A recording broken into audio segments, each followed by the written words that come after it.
இது வந்து மகாபாரத்லேருந்து வந்த ஒரு குட்டி கதை. அந்த குட்டி கதை பார்த்திங்கன்னா, துரோணாச்சாரியார் இருக்கார். துரோணாச்சாரியார் வந்து பயங்கரமான எக்ஸ்பர்ட். மெயினாக வந்து வில் வித்தையில் ரொம்ப எக்ஸ்பர்ட். ஸோ அவருக்கு வந்து ஸ்டூடெண்ட்ஸாக வந்து பார்த்திங்கன்னா பாண்டவாஸ் எல்லாம் அவங்களுக்கு வராங்க. இந்த பாண்டவாஸில் பார்த்திங்க அப்படின்னா, அர்ஜுன் அவர் வந்து பயங்கரமான ஒரு ஒபீடியன்ட் ஸ்டூடெண்ட், ரொம்ப நல்ல ஸ்டூடெண்ட், எதையுமே நல்லா கவனிப்பார். அப்போ இவர் வந்து நோட் பண்ணுறாரு, கண்டினியூஸாக எத்தனை அம்பு கொடுத்தாலுமே இந்த அர்ஜுனா மட்டும் வில்லன் வந்து கரெக்டாக போய் டார்கெட்டை அச்சீவ் பண்ணுறாரு.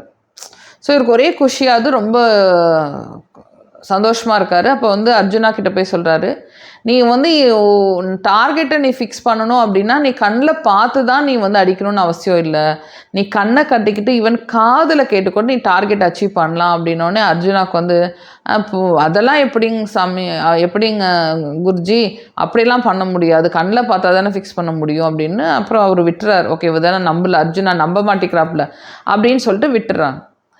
அப்புறம் எல்லோரும் ஒரு நாள் வந்து நைட் வந்து சாப்பிட்டுட்டு இருக்காங்க. ஏன்னா குருகுலம் தானே, எல்லோரும் சாப்பிட்டுட்டு இருக்கும்போது திடீர்னு வந்து பயங்கரமான ஒரு காற்று வருது. காற்று வந்த உடனே அந்த விளக்கெல்லாம் அணிஞ்சிருது. எல்லாம் சாப்பிட்டுட்டு தானே இருந்தாங்க. அப்போ வந்து எல்லாருமே கண்டினியூஸாக சாப்பிட்டுட்டு இருந்தாங்க. இவர் துரோணாச்சாரியார் கேட்டார், எல்லாம் சாப்பிட்டுட்டு இருக்கீங்களாப்பா அப்படின்னா, ஆமாங்க குருஜி, நாங்கள் எல்லாருமே சாப்பிட்டுட்ருக்கோம். கை எங்கே வச்சுருக்கீங்க? சாப்பாட்டில் வச்சுருக்கோம். கரெக்டாக உங்கள் கை வந்து சாப்பாட்டுக்கு போதா உங்களுக்கு தெரியுமான்னு?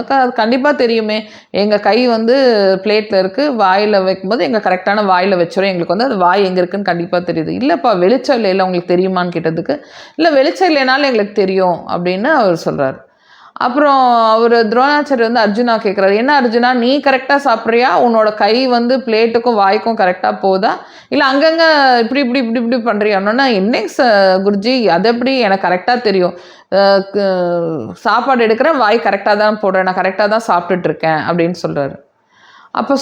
அப்போ குருஜி கேட்டாரா, ஏன் நீ எப்படி நீ சொல்கிற கரெக்டாக சாப்பிட்றேன்னு? அதான் வெளிச்சம் இல்லை அப்படின்னு கேட்டதுக்கு, வெளிச்சம் இல்லைன்னா என்ன, எனக்கு தான் வந்து எனக்கு சாப்பிட்டு பழக்கம் இருக்குல்ல, சாப்பிட்டு பழக்கம் இருக்கனால என்னோடய கை வந்து பிளேட்லேருந்து எடுத்தால் நேராக வாய்க்கு தானே போகுது அப்படின்னோடனே அப்போ துரோணாச்சாரியர் சொல்கிறாராம், அதே தான் நான் உனக்கு சொல்கிறேன், நீ திருப்பி திருப்பி ப்ராக்டிஸ் பண்ணி பழக்கம் வந்துருச்சு அப்படின்னா நீ வந்து டார்கெட்டை நீ வந்து அம்பு விடும்போது கண்டிப்பாக நீ கண்ணில் பார்க்கணுன்னு அவசியமே இல்லை. ப்ராக்டிஸ் வந்து நீ காதில் கேட்டாவே போதும், உன்னால் கண்டிப்பாக டார்கெட்டை அச்சீவ் பண்ண முடியும்னு சொன்னோன்னே அர்ஜுனாவுக்கு புரியுது, ஓகே நம்ம என்ன மிஸ்டேக் பண்ணோன்னு சொல்லிட்டு அப்புறம் அதை வந்து கரெக்ட் பண்ணிக்கிறாரு.